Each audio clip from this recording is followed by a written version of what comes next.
Painting without brushes. At no point does a paintbrush touch the canvas to manipulate the paint in this process.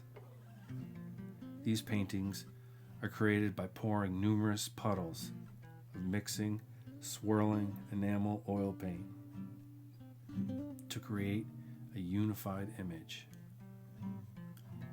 Puddles of paint turn into a landscape or a vase of flowers or even a portrait.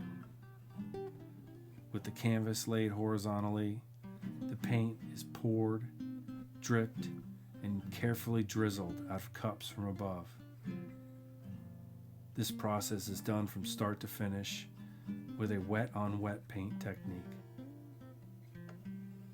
The entire surface of the canvas is slowly covered with small puddles of paint, which carefully merge together as one smooth, cohesive layer that dries like glass.